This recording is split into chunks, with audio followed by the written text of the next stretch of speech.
The biggest key to any cove, not just the one I'm in right here, but whatever creek arm or cove that you're going to try to do exactly what we're doing here in, is paying attention to the structure within that cove. And structure, as opposed to cover, structure is the bottom of the lake itself, the creek channels themselves, the pockets, the points, the drop-offs, the ledges, things like that. Those are all the structure in the lake, and they trump everything else. The fish will use the creek channels to move up and down in the same way that you might use an interstate to get around.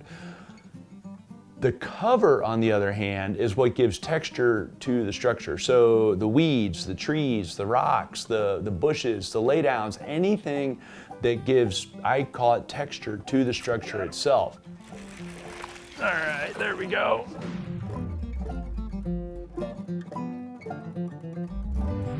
That's happened a lot. I'm like, hey, we're gonna have to change something. And then right then we get one, and when he get his head coming this way, and swing him up in here, guys. I think here we are at the, almost just short of 2 hours at this point, and there's another one in the Kansas morning sun.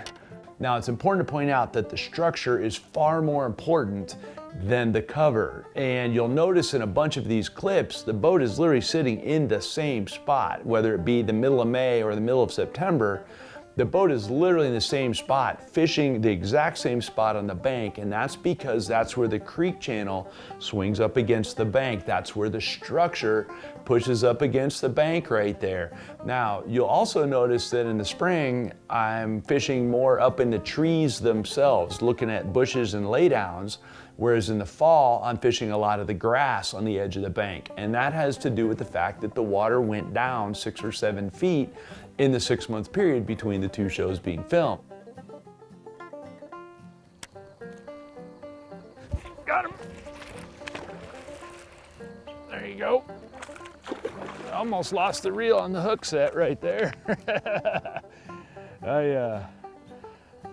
Come on, spin around. Hold still. Spin around. There we go. All right.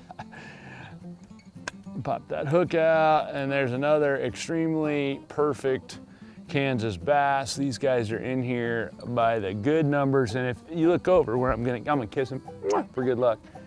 Put him back there.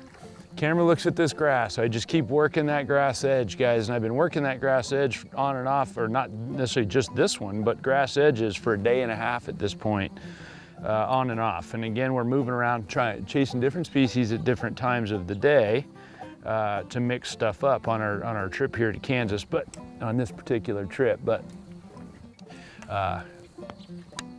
the key has been, each time, has been this grass. Every time, everywhere we've gone around the lake, they've really tuned into this grass. Whatever this grass is called, these fish are happy about it. And that's an important thing to notice and to be able to capitalize on, because there's cover all around here, but there's only so many of these deep grass banks like this. So we'll see if we can pick another one off pretty quick. That also speaks to the importance of the structure, because that creek channel is the deepest part of that whole creek arm. And therefore, when the water goes down 6 feet, there's still 6+ feet. And in some of these, the boat's right against the bank and it's still in 6 feet of water in fall. In the spring, that would have been 12 feet of water and we would have been throwing up into the trees. But as that water comes down, literally the boat just comes down with it, and we're throwing at the same bank. It's just now got soft grass cover on it instead of the hard wood cover. Another thing you'll notice in the spring and the fall is the way I'm fishing is exactly the same. And that's because in a lot of cases with largemouth bass, or any other fish that are buried in heavy cover for that matter, the way you fish is more dictated by the cover than it is the fish itself or what those fish are doing. And when you have fish that are buried in cover, like they were both in spring and fall at Lake Keith Sebelius, it's very hard to beat one of two things. And for me, the best one is going to be a Texas rig. Got him! Come out of there! Come out of there! Got him! All right.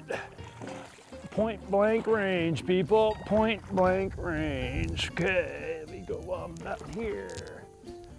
Put those down real quick. All right, come on up in here, buddy. Whee!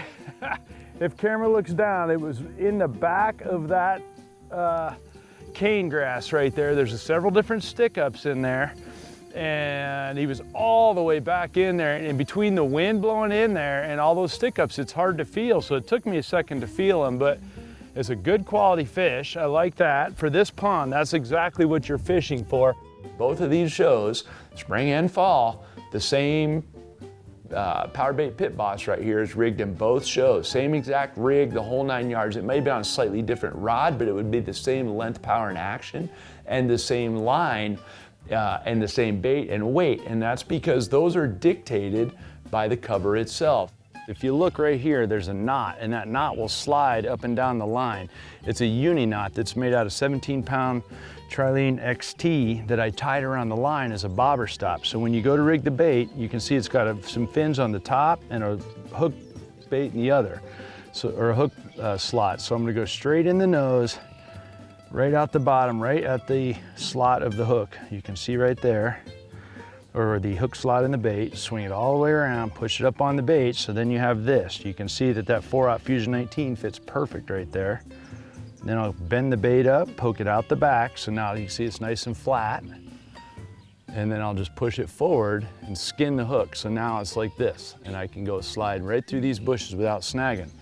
The bobber stop that I use, the homemade bobber stop that I use, keeps this tungsten sinker from sliding up the line any more than that, so that it stays with the soft plastic as it drops down over one of these tree limbs. Otherwise, your sinker will go down one side and your plastic will stay up high.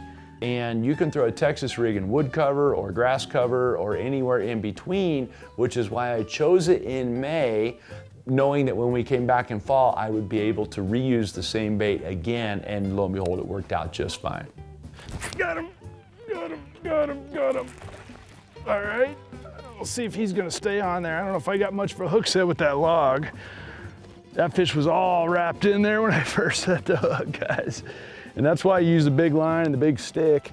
It's not the fact that this is a 3-pound fish, it's the fact that it's a bunch of junk that he's swimming around in the first place. And guys, I think at this point in the day, we've shown you, we're gonna fish 2 total hours, we told you, and we're at about 1 hour and 40 minutes. I'm beating on the trolling motor. Thanks for playing.